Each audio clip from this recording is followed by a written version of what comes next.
வணக்கம். மார்க்கெட் நம்ம ஆல்மோஸ்ட் எதிர்பார்த்த மாதிரி தான் போச்சு இன்னைக்கு, ரைட்? -10 பாயிண்ட்ஸில் வந்து க்ளோஸ் ஆகிருக்கு நிஃப்டி ஸ்பாட்டு. ஃபியூச்சர்ஸை பொறுத்த வரைக்கும் +18.3 வந்து க்ளோஸ் ஆகிருக்கு. 24,120 வந்து க்ளோஸ் ஆகிருக்கு. மார்க்கெட் ப்ரீமியமில் இருக்குது. க்ளோஸ் டு அபவுட் 135 பாயிண்ட்ஸ் ப்ரீமியமில் இருக்குது. சாதாரணமாக ரோல் ஓவருக்கு அடுத்த நாள் நம்ம வந்து அந்த ப்ரீமியம் வந்து நிறையா இருக்குதுன்னு சொன்னால் மோஸ்ட் லைக்லி அது வந்து டிக்ளைன் ஆகிறதுக்கான சான்சஸ் நிறையா இருக்குது. ஸோ ப்ரீமியம் வந்து most likely somewhere close to about 35-40 தான் வந்து லாஸ்ட் ஃபியூ டேஸாகவே இருக்குது. மார்க்கெட் பிளாஸ்ட் ஆகிறதுக்கான நிறைய பேர் வந்து சொல்லிட்டு இருக்காங்க மார்க்கெட் பிளாஸ்ட் ஆக போகுது அப்சைடுன்றது.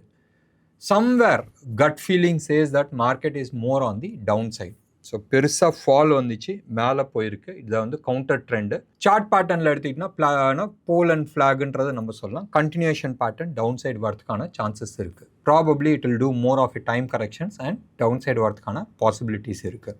எப்போ அப் ட்ரெண்டை நான் ஒத்துப்பேன்? 24,500 க்ராஸ் ஆகட்டும் அண்ட் 24,600க்கு மேலே வந்து நம்ம வந்து அப் ட்ரெண்டுன்னு எடுத்துக்கலாம். ஸோ கரண்ட் லெவலில் இருந்து நான் வந்து சொல்கிறது வந்து futures number, not on the spot number. Spot வந்து இன்றைக்கி க்ளோஸ் ஆனது வந்து 23,985 வந்து க்ளோஸ் ஆகிருக்கு. நான் ஸ்பாட்டை பற்றியே பேசல, நான் ஃபியூச்சர்ஸ் பற்றி நான் பேசுகிறேன். ஸோ ஃபியூச்சர்ஸ் வந்து 24,600க்கு மேலே க்ளோஸ் ஆகட்டும், நான் வந்து மார்க்கெட் அப் ட்ரெண்டுன்றது நம்ம எடுத்துக்கலாம். ஸோ கரண்ட் லெவலில் வந்து somewhere close about 480 points upside போட்டும், then we will agree on it. So 480 points ஆனால் நீங்கள் இன்ட்ராடே ஸ்விங்கை விளாட்றீங்கன்னா விளாண்டுங்க. But real market up trend அதுக்கு மேலே தான் வந்து ஃபர்தர் அப்சைடுக்கான பாசிபிலிட்டிஸ் இருக்குது. இல்லைன்னு சொன்னால் நான் யோசிச்சுட்டு இருக்க பேட்டர்ன், நான் எதிர்பார்க்குற pattern, it will be a continuation of the down side.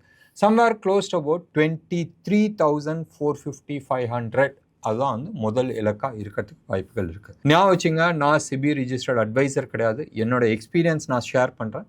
நீங்கள் உங்களோட ஹோம்ஒர்க் பண்ணிவிட்டு கண்டினியூ பண்ணிங்க. சில ஸ்டாக்ஸு, சில செக்டார்ஸ் வந்து நல்லா இருக்குது, சில ஸ்டாக்ஸ் வந்து ரொம்ப நல்லா இருக்குது. கல்யாண் ஜுவல்லர்ஸ் லாஸ்ட் 20 டேஸாக சும்மா அடித்து நவுத்திட்டு இருக்கு. இந்த மந்த் பிகினிங்கில் சம்வேர் க்ளோஸ் அபவுட் 350-348 அந்த ஜோனில் இருந்தது வந்து ஆல்மோஸ்ட் 610-609 அந்த ஜோனுக்கு வந்து வந்திருக்கு. அபவுட் 80% வந்து அப்பா இருக்குது. நல்ல புல்லிஷ் பாராக இருக்குது. அண்ட் லாஸ்ட் செவரல் மந்தோட ஹையை வந்து உடைச்சிருக்கு. நல்ல விஷயங்கள். We have to wait and watch. Kalyan Jewellers வந்து யார் ஆப்ரேட் பண்ணிட்டு இருக்காங்கன்னு தான் பார்த்தாகணும். சுஸ்லான் ஷார்ட் பில்டப் நிறைய ஆயிருக்கு. இன்றைக்கி க்ளோஸ் அபவுட் 10.1% வந்து கீழே விழுந்திருக்கு. கல்யாண் ஜுவல்லர்ஸ் இன்றைக்கி வந்து 7.9% வந்து அப் ஆயிருக்கு. மார்க்கெட்டை பொறுத்த வரைக்கும் ஸ்டாக் ஸ்பெசிஃபிக்காக நிறையா ஸ்டாக்ஸ் ஓடிட்டு இருந்துச்சு. பட் மோஸ்ட்லி வந்து மார்க்கெட் வந்து வசான சைட்வேஸ். நேற்று வந்து போத் ஜூலை மந்த்துக்கான ஆப்ஷன்ஸ் நீங்கள் எடுத்துக்கிட்டனாலும் 24,000 தான் லாக் ஆயிருந்துச்சு. நேற்று இன்ஃபேக்ட் 23,950 வந்து புட்டும் 24,200 காலும் லாக் ஆயிருந்துச்சு. ஆகஸ்ட் மந்த் எண்டுக்கான ஆப்ஷன்ஸ் நீங்கள் எடுத்திங்கன்னா ரெண்டுமே காலும் ஆகட்டும் புட் ஆகட்டும் ரெண்டுமே வந்து 24,000 தான் வந்து லாக் ஆயிருந்துச்சு. Interesting. We have to wait and watch. Directions என்ன கொடுக்க போகுதுன்றதை நம்ம வெயிட் பண்ணி தான் வாட்ச் பண்ணி ஆகணும். US மார்க்கெட்டை பொறுத்த வரைக்கும் ஒரு டைரக்ஷனே இல்லாத உட்காந்துட்டுருக்கு. ஆனால் எப்படி தான் நம்புறதுன்றது தெரியாது. யூஎஸில் வந்து அவன் வந்து ஒரு கதை சொல்கிறான், ஈரான் வந்து ஒரு கதை சொல்லுது. அண்ட் டைரக்ஷன்ஸ் இல்லாத இருக்குது. யூஎஸோட ஏர்னிங்ஸ் நீங்கள் எடுத்து பார்த்தீங்கன்னா திருப்தியாக இல்லை, ரைட்? நல்லா இருக்குது, இல்லைன்னு நான் சொல்ல, பட் திருப்தியாக கிடையாது. இன்றைக்கி காலையில் நீங்கள் எடுத்து பார்த்தீங்கன்னா சாம்சங் பெருசாக விழுந்துச்சு. ஜாப்பனீஸ் மார்க்கெட் க்ளோஸ் அபவுட் 4% விழுந்துச்சு. சாம்சங் கீழே விழுந்தனால மெமரி சிப் தான் மெயினாக அந்த இது வந்து கீழே விழுந்தனால கொரியன் மார்க்கெட்டும் டவுன். கொரியன் மார்க்கெட் கண்டினியூஸாக லாஸ்ட் 1.5 months வந்து கீழே விழுந்துட்டுருக்கு. அண்ட் இப்போ ரைட் நவ் நீங்கள் வந்து US மார்க்கெட் நீங்கள் எடுத்து பார்த்தீங்கன்னா நேற்று நைட்டு சாண்டிஸ்க்கு வந்து 11% கீழே விழுந்திருக்கு. என்விடியா ஆல்மோஸ்ட் 4.5% பக்கமாக விழுந்திருக்கு. மைக்ரான் நீங்கள் வந்து எடுத்து பார்த்தீங்கன்னா all chip manufacturing company, hardware, AI related hardware companies எல்லாமே வந்து விழுந்துட்டுருக்கு. சாஃப்ட்வேர் எப்போ உழுவ போகுதுன்றது எல்லாருமே வெயிட்டிங்கில் இருக்கிறாங்க. ஓவராலாக நீங்கள் வந்து there is a negative divergence வந்து இருக்குது. டவ் ஜோன்ஸை பொறுத்த வரைக்கும் கீழே விழுந்துட்டுருக்கு.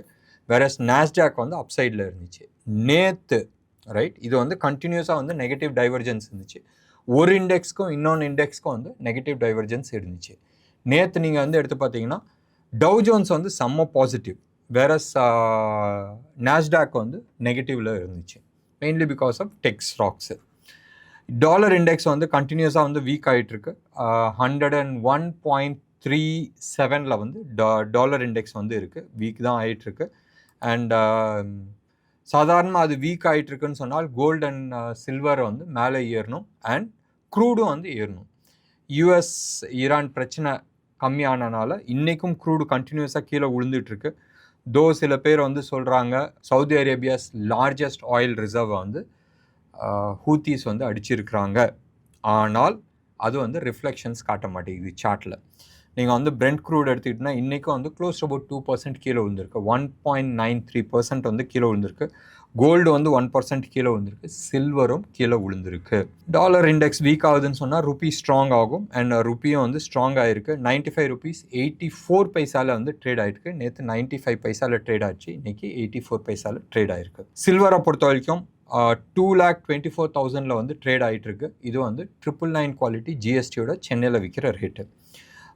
கோல்டை பொறுத்த வரைக்கும் 14,700 ஜோனில் வந்து ட்ரேட் ஆகிட்டுருக்கு. ஸோ வெயிட் பண்ணி பார்க்கணும் இதே லெவலில் வந்து மெயின்டைன் ஆகுதான்றது. ப்ராபப்ளி மறுபடியும் நான் சொல்கிறேன், ஆகஸ்ட் மாதம் ஹெவி வோலட்டாலிட்டி இருக்கிறதுக்கான சான்சஸ் இருக்குது. Mostly second half August 15th அப்புறமா வந்து பெரிய வோலட்டாலிட்டி வரதுக்கான சான்சஸ் இருக்குது சார்ட் பிரகாரம், ரைட். அண்ட் செப்டம்பர் கொஞ்சம் ஜாக்கிரதையாக இருக்கிறது வந்து புத்திசாலித்தனமாக இருக்கும். ஸ்ட்ரிக்ட் ஸ்டாப் லாஸ் மெயின்டைன் பண்ணுங்கள். செக்டர் வைஸோ இல்லை ஸ்டாக் ஸ்பெசிஃபிக்காக நான் வந்து இன்றைக்கி எதுவுமே நான் சொல்ல. ப்ராபப்ளி நாளைக்கு ஈவினிங் டேட்டாஸ் வந்துச்சுன்னு சொன்னால் லேட் ஈவினிங் நான் வந்து ரெக்கார்டிங்ஸ் நான் பண்ணுறேன். இல்லைன்னு சொன்னால் ப்ராபப்ளி தேர்ஸ்டே அன்னைக்கு நான் வந்து உங்களுக்கு கிளாரிட்டிஸ் நான் கொடுக்குறேன் செக்டர் வைஸ் அண்ட் ஸ்டாக் ஸ்பெசிஃபிக்காக. என்ன நேர்களே, இன்றைக்கி ப்ரோக்ராம் உங்களுக்கு பிடிச்சிருந்துச்சுன்னா லைக் பண்ணுங்கள், ஷேர் பண்ணுங்கள். டெஃபினட்டாக உங்களோட கமெண்ட்டை நான் எதிர்பார்க்குறேன். நன்றி, வணக்கம்.